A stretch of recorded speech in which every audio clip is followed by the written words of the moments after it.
최근 개인적으로 가장 감사한 것 중에 하나가 매일 새벽마다 예레미야 이 회복의 메시지를 듣는다는 점입니다. 예레미야 31장 4절 처녀 이스라엘아 내가 다시 너를 세우리니 너가 세움을 입을 것이요 너가 다시 소고를 들고 즐거워하는 자들과 함께 춤추며 나오리라. 제가 이 말씀 본문 묵상하면서 다시 춤출 때까지 이런 소망이 딱 생기더라고요. 제 노트에 딱 기록했습니다. 다시 춤출 때까지. 그리고 예레미야 33장 12절은 이렇게 말씀하시죠. 만군의 여호와께서 이와 같이 말씀하시니라. 황폐하여 사람도 없고 짐승도 없던 이곳과 그 모든 성읍에 다시 목자가 살 곳이 있으리니 그의 양떼를 눕게 할 것이라. 얼마나 신나는 말씀들입니까? 특히 한 달 열흘 텅 빈 예배당에서 설교하는 온라인 예배가 길어지다 보니까 다시 목자가 살고 양떼를 눕게 할 것이다 라는 말씀이 더욱 간절하고 귀하게 다가왔습니다. 그런데 여러분 한번 여러분들이 당시 이스라엘 백성들이라고 한번 생각해 보세요. 우리는 이미 결과를 알고 있으니까 이스라엘 백성들이 이렇게 회복의 메시지를 주시는데도 왜 의심하고 왜 제대로 돌아오지 않느냐 이렇게 우리가 그들을 좀 비하해서 생각할 때가 있는데 여러분들이 한번 솔직히 그 당시에 이스라엘 백성들이라고 생각해 보세요. 민족의 멸망이 코앞에 다가왔는데 글쎄 70년 후에 돌아오고 모든 것이 회복된다는 예언이 잘 믿겨지겠습니까? 쉽지 않았을 거예요. 코로나로 지금 매출이 반토막도 안 되는데 회복될 것이다. 정상화된다. 어쩌면 근거 없는 낙관론 같기도 하고 현실을 돌아보면 믿기가 쉽지 않겠죠. 그런데 성경에는 합리적으로 생각하면 믿기 힘들지만 끝까지 믿음을 필요로 하는 그런 상황들이 많이 소개됩니다. 예수님 부활, 그리고 제자들의 반응, 대표적인 상황이죠.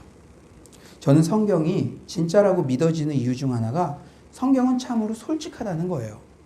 긍정적인 면만을 찬양하는 용비어천가류의 전기가 아니라 제자들의 흑역사, 실패 등도 솔직하게 다루고 있죠. 부활에 대한 제자들의 반응도 마찬가지예요. 죽은 자가 다시 살아났다? 우리의 이성, 과학, 의학적으로는 설명하기 힘든 부활을 모든 제자들이 한치의 의심도 없이 100% 다 있는 그대로 믿었다 하면 오히려 꾸며낸 이야기 같지만 의심한 제자도 있었다는 사실이 오히려 신빙성이 있어 보입니다. 그리고 오늘의 주인공 도마는 우리네 인생들과 비슷한 모습도 느껴져서 더 친숙하게 느껴져요. 오늘은 의심의 문제를 다루고자 합니다. 다른 말로 신앙적 회의. 코로나19가 길어지자 문득 마음속에 그동안 내가 열심히 믿은 결과가 고작 이거야? 이 상황 회복되겠어? 예수와 교회가 나에게 해준 것이 뭐지? 이런 의심이 한 번이라도 이런 회의가 한 번이라도 들었던 분이 있다면 아니면 혹 주변에 우리 가족과 친구 중에 이런 문제로 고민하는 분의 이야기를 들은 분이 있다면 나 이제 더 이상 교회 안 나가겠어. 이 기회에 그런 친구가 혹시 있다면 오늘 메시지에 주의를 기울이시기 바랍니다. 오늘의 주인공은 누굽니까? 예수님의 12제자 중 하나인 도마예요. 24절에 이렇게 말씀합니다. 12제자 중에 하나로서 디두모라 불리는 도마. 재밌는 사실은 여러분 복음서 중에 유일하게 요한복음에서만 도마에 대해서 4차례 이상 언급해요. 다른 공간 복음서에는 도마가 그렇게 존재감 있는 그런 인물이 아닌데 요한복음에서만 4번. 여러분 지난 화요 성경대학 강의 들으신 분들은 이거 재밌겠는데 이게 다른 면이 지난주에 마태복음과 마가복음을 개관하면서 이렇게 차이점 왜 마태복음이 이렇게 카테고리별로 되어 있는지 마가복음은 즉시 막 이런 게 많은지 그런 내용들을 설명해 드리니까 어떤 분은요 우리끼리 얘기니까 신세계가 열린 것 같다고 이렇게 고백하시는 분들이 있어요. 혹시 여러분 듣고 싶으신 분 있다면 500원. 그래요. 하여튼 그래요. 그런데 오늘도 도마가 다른 공간복음서에는 이렇게 중요하게 다뤄지지 않은데 왜 요한복음에만 중요하게 다뤄질까? 이런 이렇게 의문이 생겨야 되죠. 그리고요. 요한복음의 중요한 분위기 전환을 하는 장면에 마치 씬스틸러처럼 도마가 등장합니다. 여러분 몇 번 저희가 설교를 통해서도 들었지만 예수님의 예루살렘 행은 매우 중요한 사건이죠. 그래서 본격적인 고난이 시작된다는 거. 그러니까 사역을 하시다가 예루살렘으로 가기로 결심했다. 이건 대단히 중요한 장면의 전환이에요. 그런데요, 제자들에게 야 우리 같이 가자 이렇게 독려하는 사람이 우리의 생각으로는 베드로가 그 정도 했겠지. 수제자니까. 그런데요, 놀랍게도 도마입니다. 도마. 요한복음은 그것을 기록하고 있고 요한복음에 처음 등장하는 도마의 모습은 이렇게 중요한 장면의 전환에서 처음 등장하는 거예요. 요한복음 11장 16절이죠. 디두모라고도 하는 도마가 다른 제자들에게 말하되 우리도 주와 함께 죽으러 가자 하니라. 그리고요, 특히 오늘 본문은 요한복음의 부록격인 21장을 빼면 실제적으로 요한복음 마지막 사건이에요. 그런데 이 마지막 사건의 주인공 또한 도마예요. 이런 이유로 제임스 H. 찰스 워드는 요한복음의 저자는 도마일 것이다 추정하기까지 하죠. 여러분 우리 서울로 성도님 정도라면 이러면 그렇죠. 요한복음 누가 썼습니까? 요한이 쓴 복음. 물론 요한복음의 저자는 사도 요한이다라는 사실이 신학계의 정설이지만 도마가 썼을 수도 있다라고 할 만큼 그만큼 요한복음에서 도마의 역할이 중요하게 다루어지고 있다는 사실은 부인할 수가 없습니다. 그렇다면 다른 공간 복음서에서는 존재감이 없었던 도마가 왜 요한복음에서는 그렇게 유독 중요하게 다루어졌을까요? 28절에 그 해답이 있어요. 28절 도마가 대답하여 이르되 나의 주님이시오 나의 하나님이시니이다. 여러분 놀라지 마세요. 놀라운 점은 요한복음에서 예수님의 제자 중 도마 외에는 어느 누구도 예수님을 하나님이라고 부르지 않습니다. 나의 하나님이라는 고백은 요한복음 전체에서 도마의 입을 통해서만 처음 고백되고 있어요. 요한복음은 수미 쌍관 구조를 가지고 있죠. 수미 쌍관 구조가 뭡니까? 머리와 끝이 똑같다는 거예요.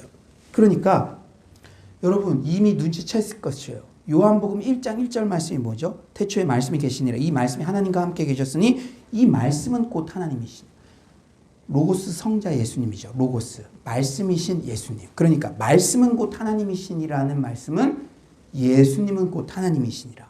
그런데 요한복음의 마지막 사건에서 도마의 입을 통해 정확히 일치하게 예수님은 하나님이십니다. 다시 강조하고 있죠. 여러분 너무나 잘 알고 있죠. 요한복음을 쓴 목적이 무엇입니까? 요한복음은 사복음서 중에 가장 늦게 쓰여졌어요. 사도 요한이 목양을 하는데 영지주의라는 거짓 가르침이 들어오니까 영지주의자는 영은 선하고 육은 악하다. 하나님이 인간의 몸을 입고 왔을 리가 없다. 이렇게 예수님을 공격하니까 예수님은 신성을 가지신 분이시다. 예수님은 하나님이시다. 이것을 강조하기 위해서 요한복음을 썼습니다. 그런 점을 고려할 때 예수님은 하나님이십니다라고 유일하게 고백한 도마는 요한복음에서 매우 중요하게 다루어질 수밖에 없겠죠. 요한복음의 주제에 딱 맞는 언급을 한 유일한 제자니까요. 만약 서울로 교회는 특히 여대생에게 매우 좋은 교회입니다라는 주제로 홍보 글을 누가 쓴다면 당연히 여대생 은하의 인터뷰를 중요하게 다루는 것이나 마찬가지입니다.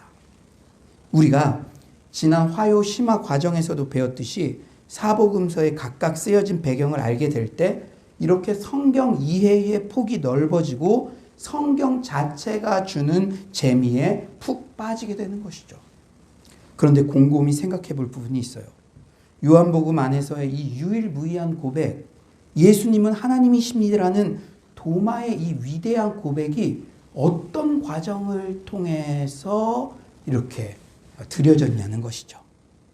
이 위대한 고백이 의심, 신앙적 회의라는 프로세스의 결과로 주어졌다는 점이 참으로 의미심장합니다. 우리는 의심, 신앙적 회의 이런 것들 생각하면 부정적으로만 생각하기 쉬운데 이 요한복음에서 이 대단한 고백이 신앙적 회의의 결과 드려졌다는 것.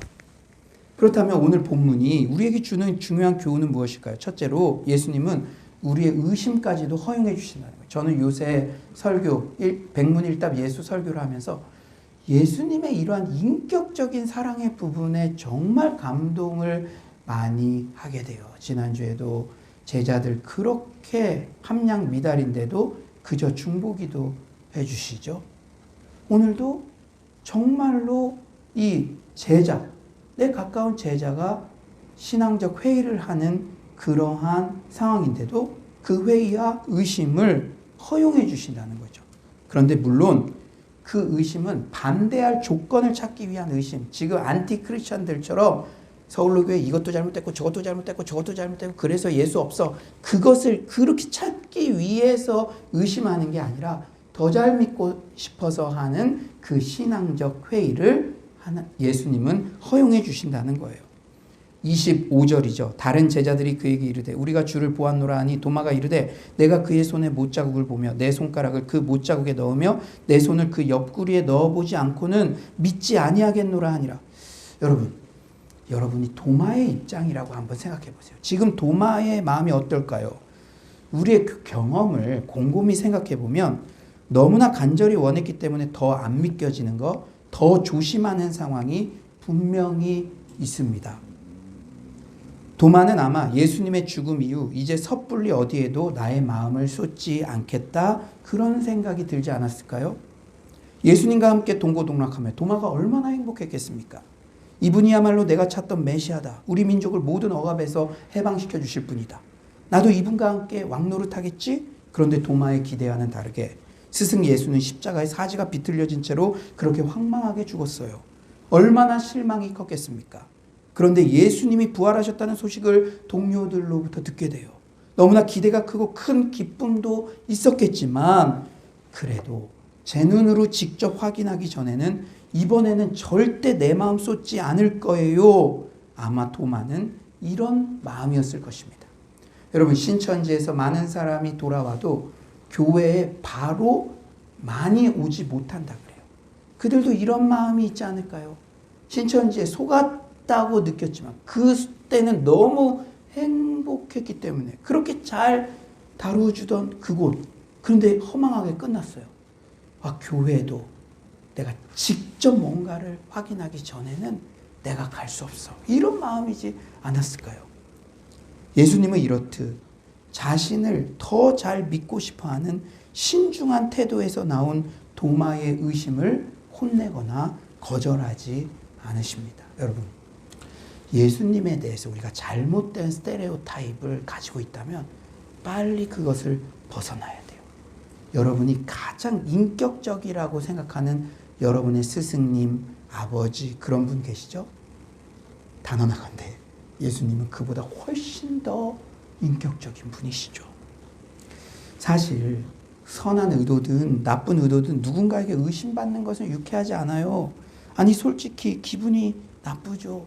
제가 우리 청년들 간식도 사주고 이렇게 고기도 같이 먹고 그럴 때가 있는데 청년들이 이 사람이 왜 나한테 이거 사주지? 만약에 그렇게 조금이라도 했다면 제가 좀 마음이 편하지 않겠죠.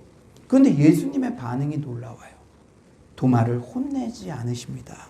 그저 자신의 손과 옆구리를 직접 만져보라고 자신의 몸을 내어주세요. 27절, 우리 온라인으로 들으시는 분들도 있으니까 우리 27절 한번 다 같이 큰 목소리로 읽어봅시다. 27절입니다. 시작. 도마에게 이르시되 내 손가락을 이리 내밀어 내 손을 보고 내 손을 내밀어 내 옆구리에 넣어보라. 그리하여 믿음 없는 자가 되지 말고 믿는 자가 되라. 예, 제자의 의심까지도 허용하시는 주님의 사랑이 참으로 큰 감동이에요. 그런데 제가 주님의 사랑을 한참 묵상해 보니까 더 큰 감동은 주님께서 도마 한 명만을 위해 다시 나타나 주셨다는 점이에요. 이게 제자들에게 처음 나타난 장면이 아니라 제자들 다 있을 때 도마만 없었어요. 그러니까 도마한테 개인 서비스 해주시는 것처럼 다시 또 나타나 주셨습니다. 여러분, 성령의 인격적 작용이라는 그러한 말씀이 있어요. 뭐냐면 우리가 설교를 들을 때도 여러분 같이 앉아있지만 한 명 한 명에게 성령님께서 여러분들의 상황에 맞는 그 위로와 그 말씀을 주신다는 거예요. 저는 이 말씀 묵상하면서 매주 우리가 예배 때 받는 은혜, 나만을 위해서 다시 찾아와 주시는 예수님의 사랑 아닐까, 그런 마음에 감동을 받았습니다. 예수님이 너 그때 다른 제자들은 다 와서 부활한 나를 만났는데 너만 왜 안 와서 쓸데없는 의심하냐, 왜 나를 이렇게 귀찮게 하냐, 그렇게 다그치지 않으시고 그저 도마만을 위해 다시 와주십니다. 마치 한 마리 잃은 양을 찾기 위해 온 광야를 헤매시는 참 목자 되신 주님의 모습을 떠오르게 하죠. 그런데 제가 오늘 설교 준비하면서 와, 다행이다 하고 이렇게 가슴을 쓸어내린 게 있어요. 제가 오늘 이 설교할지 몰랐죠. 그리고 지난주에 새가족 교육에 못 온 그 한 성도님을 위해서 제가 과외로 다시 만나서 이렇게 해줬거든요. 아유, 참 잘했다. 내가 너 왜 안 왔어? 자격도 없어. 그랬으면 이 설교할 때 내가 좀 그렇다고 여러분 다 과외해달라고 하면 안 됩니다. 이렇게 다 와서 이렇게 은혜 받고 해야지 저만 따로 예배 드려주세요. 솔직히 가스펠 프로젝트 동일한 내용을 매주 10그룹 10번을 반복하니까 토요일 밤 7시가 마지막 그룹인데요. 제가 어젯밤에도 나중에는 제가 자동응답 기계가 된 것 같아요. 아무튼 지금 새로운 경험들을 하고 있습니다. 사랑하는 여러분, 코로나19가 길어지고 있어요. 이 특별한 시기에 우리 각자의 믿음을 지키는 것도 물론 중요하지만 공동체의 믿음이 연약한 자들에 대한 특별한 관심을 놓쳐서는 안 됩니다. 예수님이 도마를 위해서 다시 찾아오신 것처럼 오늘 설교도 제가 그런 마음으로 준비했어요. 사랑한다의 반대말은 사랑했었다라는 말이죠. 사랑의 반대말은 미움이 아니라 무관심입니다. 좀 과격하게 들릴지 모르지만 주님을 의심해서라도 주님에 대한 관심을 놓지 맙시다. 너무나 가슴 아픈 이야기지만 지난 한 주 기도하는데 그래도 신앙에 대한 의문, 회의감, 의심이라도 하는 것은 관심을 가지고 있다는 증거인데 이 의심 자체도 없어지면 그때는 끝이구나, 그런 마음이 들더라고요.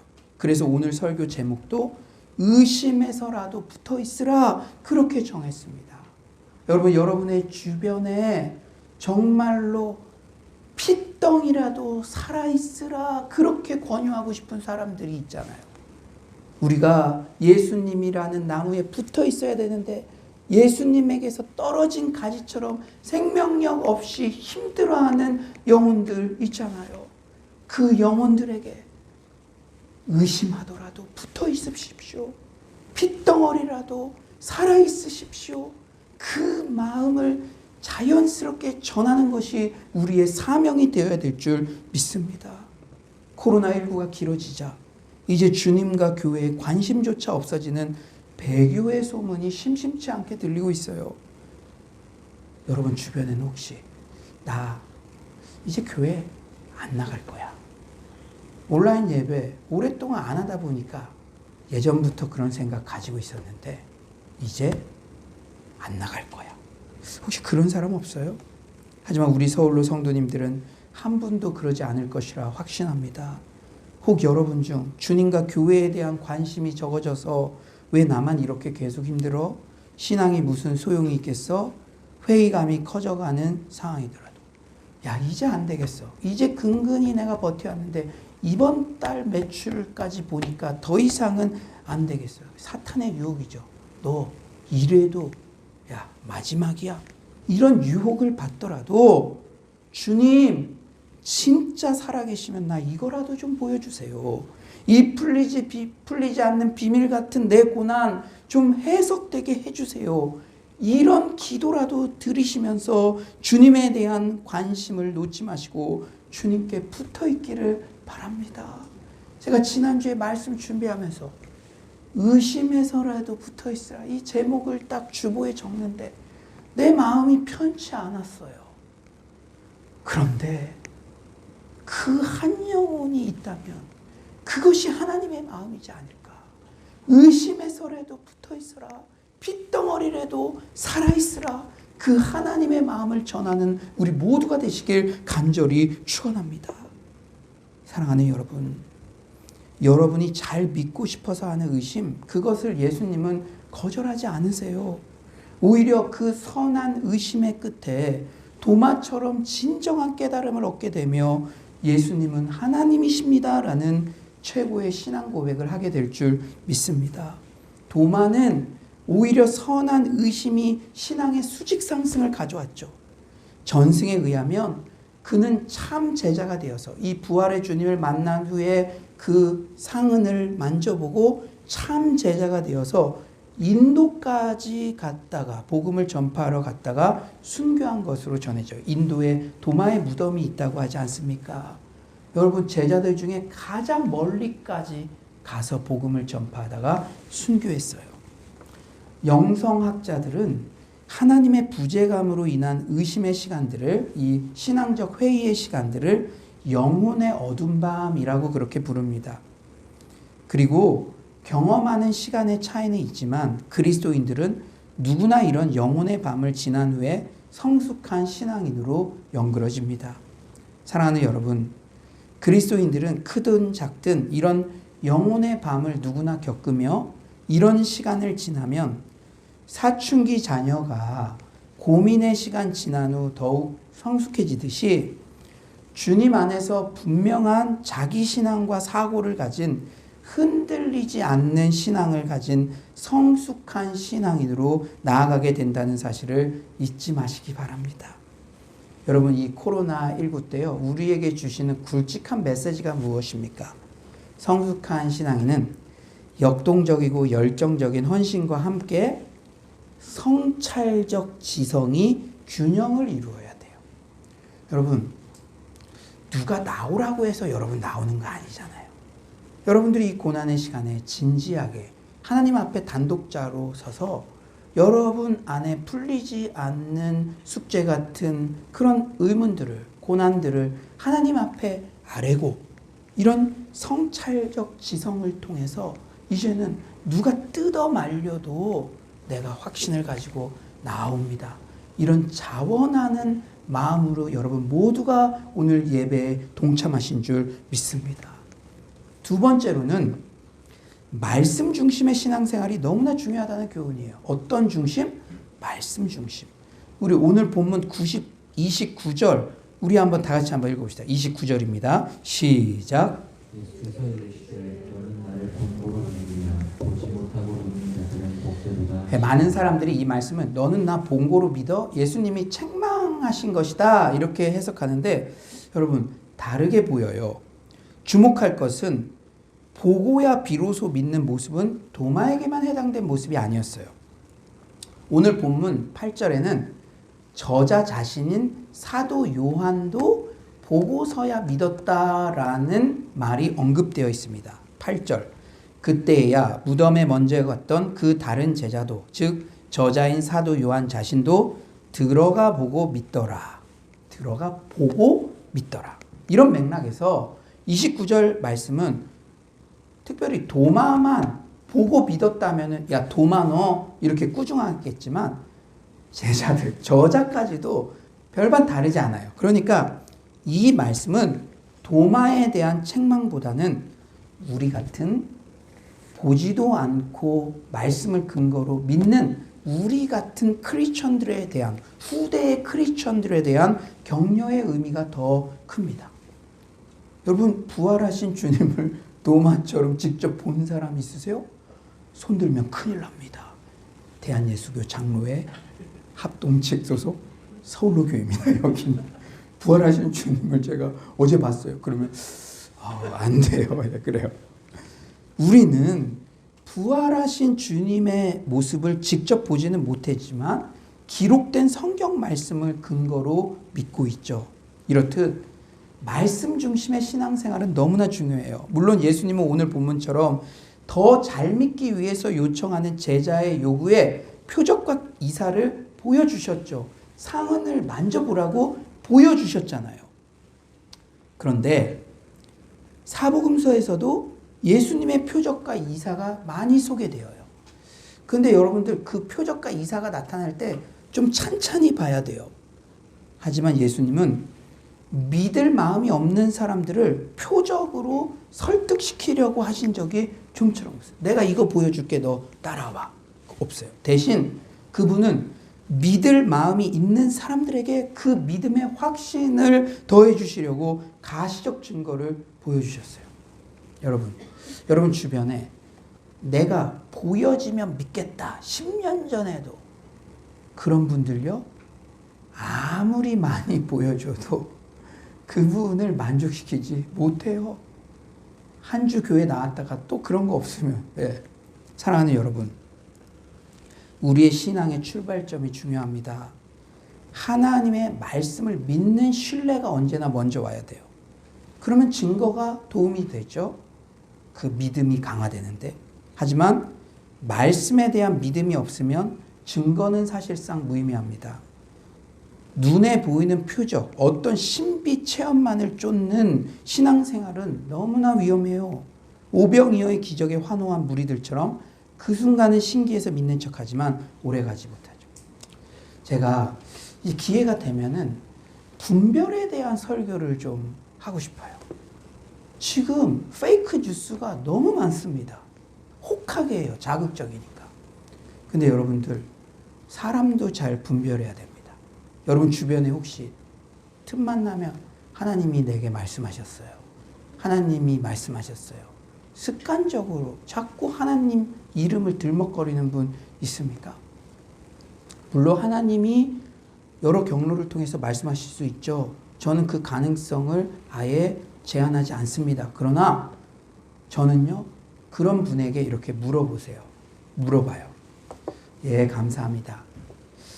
그런데 성도님이 오늘 아침에 어떤 본문을 통해서 큐티를 했고 오늘 하루 어떻게 살기로 그렇게 결심하셨나요? 그런데 대답을 못한다든지 묵상생활 자체가 없다는지, 그러면 제가 속으로 그분을 위해 중보해요.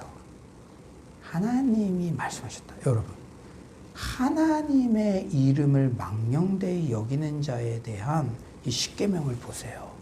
얼마나 그것이 무시무시한 죄입니까? 여러분 잘 분별하시기 바랍니다. 말씀 중심의 신앙생활. 우리가 밴드의 여러분들이 한 줄 댓글로 열심히 동참하고 있죠. 베스트는 제가 필요 없는 거예요. 제가 새벽 설교 안 하고 여러분들이 한 15분 정도 본문 앞에 머물러서 큐티 하면 얼마나 좋겠습니까? 그런데 지금은 돕고 있죠. 그런데 하루를 살아가면서 한 줄 묵상도 못하고 그렇게 바쁘게 살아가는데 하나님이 나에게 말씀하셨다. 하나님과 나 되게 친하게 지낸다? 이거는 조금 무리가 있죠. 여러분 그렇다고 여러분 찾아가가지고 A부터 Z까지 적고 얘는 X, 얘는 동그라미 그렇게 판단하라는 것이 아니라 이 말씀 중심의 신앙생활을 하는 것이 얼마나 중요하다는 것을 여러분에게 강조하는 것입니다. 지금 페이크 뉴스 너무 많아요. 제일 자극적인 거 뭐예요? 어젯밤에 너에 대한 꿈을 꿨다. 하나님이 너에 대해 말씀하셨다. 그렇게 얘기하면 다 들어보려고 하겠죠. 사랑하는 여러분, 이 말세 때 미혹의 영에 빠지지 않기 위해 분별하고 말씀 중심의 신앙생활을 여기하시기를 간절히 축원합니다. 우리의 신앙은 무엇보다도 하나님의 약속의 말씀에 대한 신뢰의 바탕 위에 든든히 서야 합니다. 오늘 본문을 그런데 제가 묵상하면서요, 말씀, 의심, 부활이라는 세 가지 키워드가 계속 머리에 맴돌았어요. 부활이라는 건 기독교 최고의 교리고 축제인데 거기에 의심이라는 거, 이게 좀 걸리더라고요. 그런데 말씀, 의심, 부활, 이걸 계속 묵상하다 보니까 그러면서 한 가지 상황을 제가 상상해 봤습니다. 내가 바벨론 포로 직전에 이스라엘 백성인데 70년 만에 돌아오고 완전히 회복된다는 약속의 말씀을 들었다.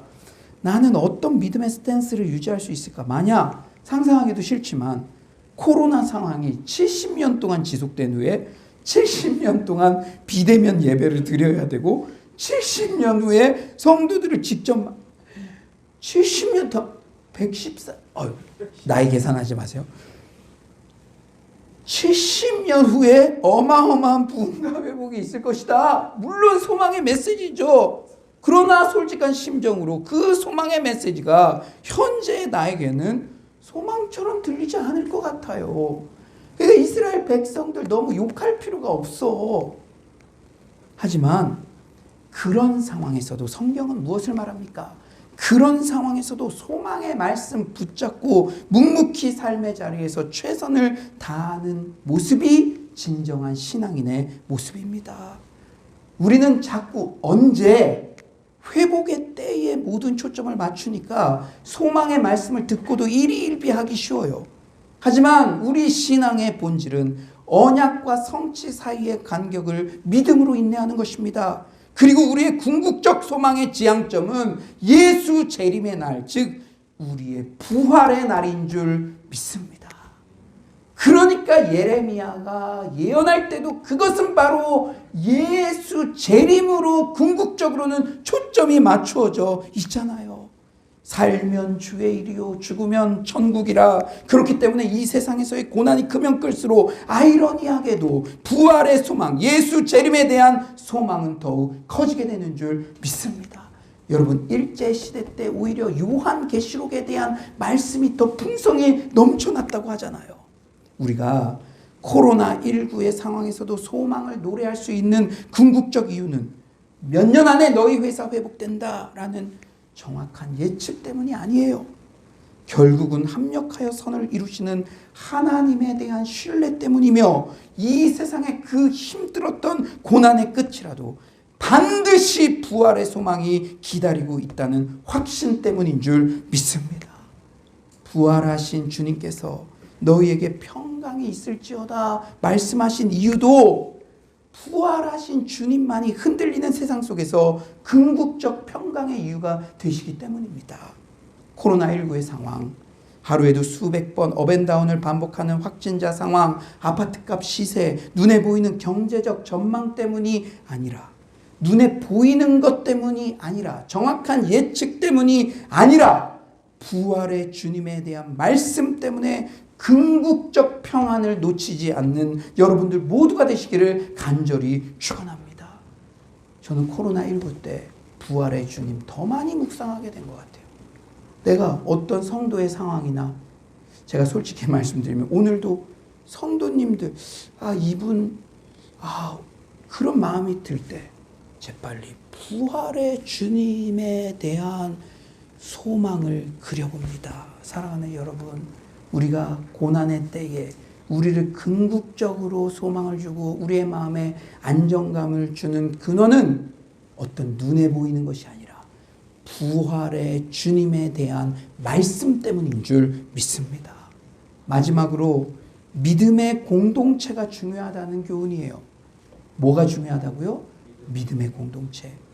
우리 안에 있는 의심을 잘 다루어야 돼요. 물론 오늘 본문의 도마는 착한 의심을 한 후에 해피엔딩으로 생을 마감했어요. 하지만 우리 주변에는 의심을 제대로 다루지 못해 배드 엔딩을 맞은 사람들도 많이 있습니다. 여러분 주변에도 있을 거예요. 심지어 장로님이라고 하는 분도. 코로나19가 길어지니까 배드 엔딩으로. 오늘 본문을 보면 도마에게 처음으로 의심이 들어온 이유가 소개되어요. 24절이죠. 12 제자 중에 하나로서 디두모라 불리는 도마는 예수께서 오셨을 때에 함께 있지 아니한지라.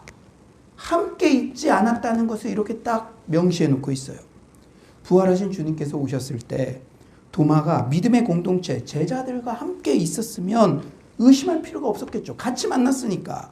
이렇듯 믿음의 공동체에서 이탈된 사람에게 의심이 녹화합니다. 맹수의 공격 대상 1호는 병든 양, 어린 양 등 무리에서 이탈된 양이에요. 코로나19로 온라인 예배가 보편화되자 초기에는 가나안 성도들에 대한 색다른 평가들도 나왔죠. 가나안 성도들, 예수는 좋은데 교회는 안 나가. 예수는 좋지만 교회는 가지 않고 인터넷 설교를 통해 예배드리는 그들의 신앙 형태가 오히려 시대를 앞서간 게 아니냐는 그런 조심스러운 평가였습니다. 하지만 우리는 온라인 예배가 길어지자 가나안 신앙의 위험과 한계를 겸손하게 뼈저리게 느끼고 있죠. 여러분 오늘도 회개 기도했지만 솔직하게만 하면 돼요. 많은 성도님들이 이구동성으로 하시는 말씀이 온라인 예배가 길어지자 나까지도 이렇게 될 줄 몰랐다는 거예요. 처음에는 바른 자세로 바른 복장으로 온라인 예배 드렸는데 이제는 반바지에 편한 옷에 심지어 소파에 반쯤 누워서 그리고 급한 일이 있으면 그때 안 드렸다가 어차피 다시 보기 되니까 저녁에 못 들으면 주일날에도 밤에 그냥 설교만 듣기도 한다고. 더 길어지면 안 되겠다고 그렇게 솔직히 고백하시는 분들이 있더라고요. 무엇보다 말씀하시는 게 성도와 성도가 만나 인격적으로 교제하는 코이노니아가 없으니까 이거 영적으로 진짜 밋밋하고 죽겠다. 빨리 보고 싶다. 그래서 여러분 오신 거죠? 네, 그래요. 우리가 코로나19로 우리의 신앙의 민낯을 겸손히 보게 된 것은 정말 큰 유익입니다. 진단이 돼야 되니까. 이럴 때가 필요하죠. 하지만 이 상태가 계속 지속되어서는 안 돼요. 사탄은 우는 사자와 같이 삼킬 자, 무리에서 이탈된 자들을 찾고 있습니다. 다양한 방법으로 어떻게든 공동체에 붙어 있어야 사는 줄 믿습니다. 온라인이든 오프라인이든 성경대학, 가스펠 프로젝트, 사랑방, 밴드, 댓글 달기 등 어떻게든 교회의 공동체성을 함양하며 교회 공동체 안에 붙어 있으려는 노력을 게을리해서는 안 됩니다. 오늘 오래간만에 만났을 때도 사랑방, 식구들끼리 Q&A도 나누고 같이 기도도 하고 정말로 이런 공동체성을 느끼는 데에 붙어 있어야 돼요. 여러분 성경 필사 또 화요일날 성경 대학, 성경 통도, 성경 음도 막 이게 제가 열심히 특심이라서 그러는 게 아니에요. 여러분들 이 코로나19의 때 어떻게든 온라인이든 오프라인이든 영적 공동체 안에 붙어 있기만 하면 사는 줄 믿습니다. 우리 가스펠 프로젝트에서 이번 주에 포도나무 본문 봤잖아요. 우리는 늘 결과, 열매에 관심이 있는데 예수님은 나는 포도나무고 너는 가지니 붙어 있기만 하면 살아라. 너 그러면 자연스럽게 열매 맺어. 내가 원리를 가르쳐 줬는데 이거는 하지 않은 채 이게 언제 일어나냐고 그럴 필요 없어. 붙어 있기만 하면 산다. 지금도 동일하게 우리에게 말씀하시는 줄 믿습니다. 성도의 신앙은요, 공동체를 통해서만 성숙하도록 하나님은 디자인하셨어요.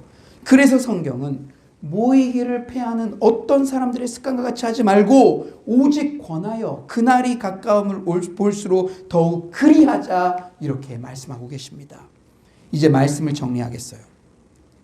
의심, 신앙적 회의와 관련해서 테레사 수녀에 대한 유명한 일화가 있습니다. 여러분 인도에서 그렇게 사랑을 베풀었던 테레사 수녀 아시죠?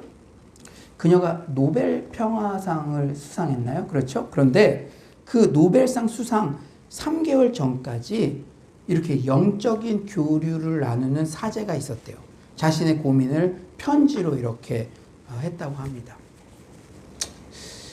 여러분 이 코로나19일 때일수록 한 명은 진짜 필요해요. 여러분의 신앙적 회의와 여러분들의 마음을 터놓고 얘기할 수 있는 그런 사람들이요. 이렇게 편지로 교류하든 카톡으로 교류하든. 제가 어제 밤까지 그리고 오늘 새벽에도 고 유진 피터슨 목사님의 신간이 나왔는데요. 아들이 목회를 했더라고요. 그리고 개척을 했어요. 근데 그 아버지와 편지로 자신의 고민을 이렇게 이야기했던 그 30개 정도의 편지가 이렇게 적혀 이렇게 책으로 나왔는데 젊은 목회자에게 주는 편지인가요? 하여튼 그런 건데 이거는 목회자에게뿐 아니라 우리에게 참 유익한 내용들이더라고요. 제가 오늘 아침에도 한 꼭지를 좀 읽고 왔고 너무 소중한 것 같아서 다 보기가 아까워서 이렇게 아껴서 제가 이렇게 지금 읽고 있는데 근데 마더 테레사 여러분, 이 여인이 하나님을 의심했다는 게 이해가 됩니까? 제가 오늘 이렇게 설교를 하는데 제가 지난 한 주 동안 하나님을 의심했어요. 이렇게 하면 다음 주에 아무도 안 오겠죠? 그런데요, 마더 테레사는 이 마이클 반델 피트라는 사제에게 이런 편지들을 계속 전했어요. 정직한 믿음의 회의를 털어놓고 있어요. 잘 들어보세요. 예수님은 당신은 특별히 사랑하고 계신 듯합니다.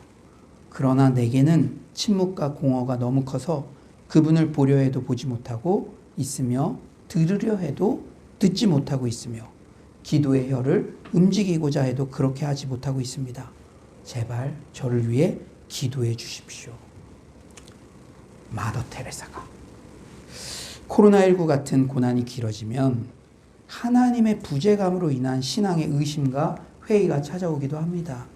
하지만 예수님께서는 제자의 의심까지도 허용하시고 그저 몸을 내어주시고 무엇보다 의심하고 있는 제자 도마만을 위해 다시 찾아오셨다는 사실을 명심합시다. 여러분, 저의 성격을 알잖아요. 오늘 제목 솔직히 좀 너무 수세적인 것 같지 않아요? 그래서 좀 마음에 안 들었어요. 의심하더라도 붙어 있으라. 근데 저에게 계속 감동을 주시는 게 혹 한 명이라도 마더 테레사 같은 코로나19의 긴 고난의 끝에 그런 마음이 있는 사람이 있다면 나는 그 한 명을 위해서라도 다시 설교하겠다. 제가 그런 마음으로 이 설교를 준비했습니다. 사랑하는 여러분, 우리가 예수님을 더 잘 믿고 싶어서 고민하고 질문하는 그 시간에도 예수님은 언제든지 우리를 찾아오십니다. 오늘도 찾아오셨어요. 그리고 보지 않고 믿는 너희들은 참으로 복되다. 우리를 항상 격려해 주십니다. 사랑하는 여러분, 우리의 궁극적 소망의 근거는 상황의 유불리가 아니라 부활의 말씀에 있습니다. 성경 필사, 성경 통독, 성경 녹음, 한 줄 묵상, 온라인 사랑방, 설교, Q&A 등 어떻게든 영적 공동체 안에서 말씀 안에 붙어 있기를 힘쓰는 서울로의 모든 성도님들 되시기를 간절히 축원합니다.